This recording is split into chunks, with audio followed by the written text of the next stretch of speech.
কালি মই এটি মেথছ দিছিলোঁ কৰিবৰ কাৰণে বহুতে পাৰিছে বাৰু মেথছটো শুদ্ধকৈ কৰিছে হয়তো তাৰে মাজতে কিছুমানে নোৱাৰাও থাকিব পাৰে তেওঁলোকৰ কাৰণে মই এইটো এক্সপ্লেনেশ্যন আনিছোঁ আপোনালোকে চাব ইফালে ইয়াত ৰুট 5 স্কুৱেৰ আছে আৰু 5 ওপৰত 0 আছে আৰু এনেকৈ আছে মই এইটো লাইনটোৱে পাতি দিছোঁ এটা কথা সদায় মনত ৰাখিব যিকোনো বস্তুত যদি ওপৰত পাৱাৰ হিচাপে 0 থাকে ইয়াৰ মানটো সদায় 1 হয় মানে ইয়াত লাগালে যিমান দীঘল নাম্বাৰ নাথাকক কিয় যেনে 2 5 8 মই এনেকুৱা এটা ৰেণ্ডমলি নাম্বাৰ লৈছোঁ আৰু যদি ওপৰত 0 থাকে ইয়াৰ এনচাৰ কিন্তু সদায় 1 হ'ব এইটো আপোনালোকে মনত ৰাখিব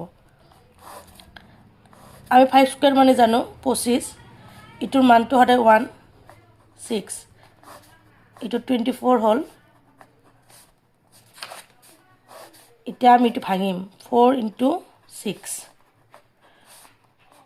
এটা 4ৰ ওপৰত যদি ৰুট থাকে আমি জানো ইয়াৰ মানটো 2 হৈ যাব ইফালে 6 এনেকৈ ৰাখি দিলোঁ যিহেতু এইটো বৰ্গমূলক মানে সেইটো নহয় স্কুৱেৰৰ সেইটো নাথাকে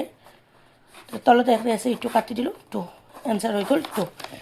অংকটো দেখাত টান হেন লাগে কিন্তু কৰিলে বহুত সহজ আশা কৰোঁ আপোনালোকৰ ভিডিঅ'টোৰ জৰিয়তে লাভ হ'ব ভাল পালে শ্বেয়াৰ কৰি দিব থেংক ইউ